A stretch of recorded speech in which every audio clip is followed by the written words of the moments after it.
If you have never gotten into the middle of your business or running an enterprise, you probably never focus on how critically important branding your business is. And yes, you think of cool names. We do it all the time. Cool names, cool logos. I have a cool logo back here that looks like an element for my brand, Pure Chemistry. And you never really think about how important it is to have a solid brand name. So you have to think about branding as an identity of your business, and you want your identity to be clear, strong, and you want it differentiated in other and similar businesses. So as you go from one business to the next, you want to make sure that your brand is different and it offers different characteristics. So this presentation is for everyone out there that wants to learn a little bit more about MC Sadie, global entrepreneur, and business. I get so many questions, so now I've prepared these lessons specifically for you guys. The first thing that everyone who begins with a plan or brand to do is think about what makes your business unique. What makes you different, and you want to think about your brand as a person and try to ascribe different traits to it. So think about, is your brand bold and aggressive, or is your brand fun and flirty? If I try to copy off established brands out there, then I lose the character of my own brand, and that's going to be at the very beginning. So you want to really think about your business as a whole, think about what makes it cool, what makes it unique, and then that is where the crux of everything that you have, that's what it's going to be based on. So once I have a general sense of what makes my brand unique and how I want to position it out there in the world, you guys know this is a global takeover, how you want to position it in the world, I begin thinking about a name, and what this lesson is going to deal with today. It's naming your business. So let me start out by saying that there's no right or wrong way to name your business.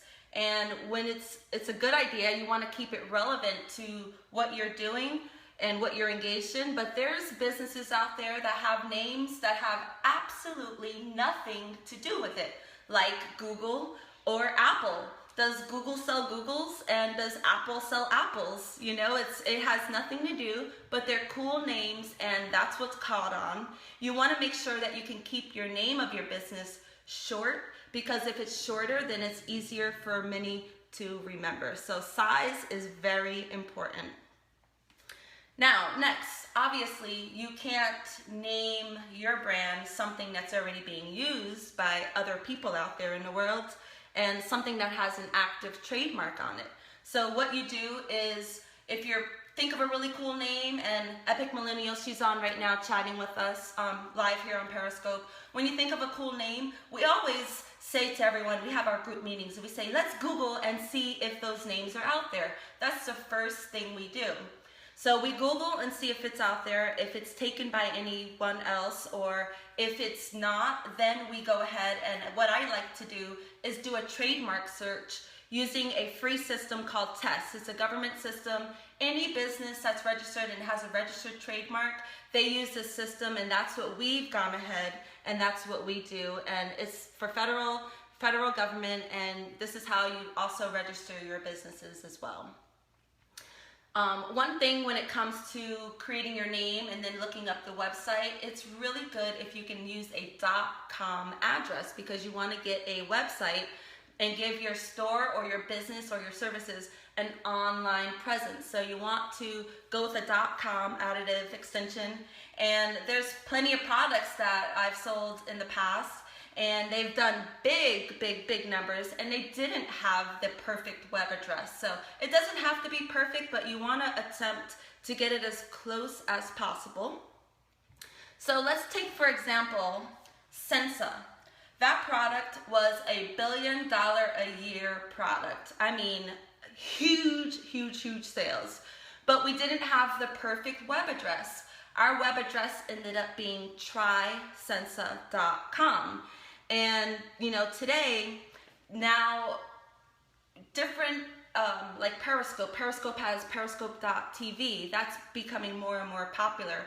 Or you'll see .co, like CO, at the end of different businesses. Those are becoming more and more popular. I'm just saying, try to start with a .com first, and if not, then you can reach out to some of these other avenues and include them as well. So next, after you get your website, this is always a fun part to do, you go onto social media.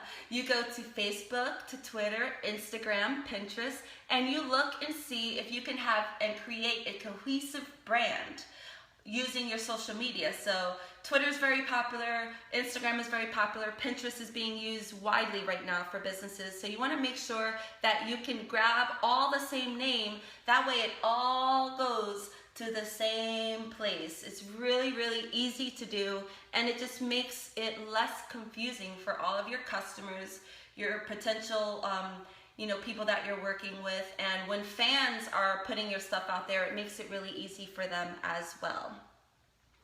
So one of my new businesses that I will use as an illustration for this is, throughout this lessons and throughout as we continue to go along, is going to be my CBD business. CBD is legal and it's derived from industrial hemp, and it's the most relevant and recognizable word, hemp.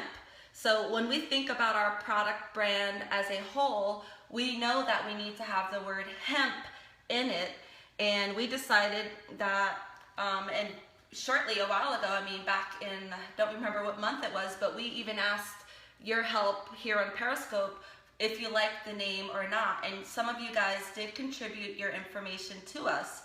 So when we think about that brand, we didn't just want it to just be called hemp, so we called it Hempnotics.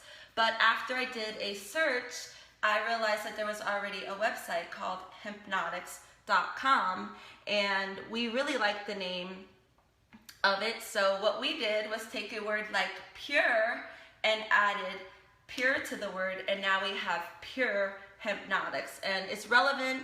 It's only 2 words. The .com was available. We were able to set up social medias for it. There were no trademarks, so we went ahead and applied for one, and now that's where we are with it.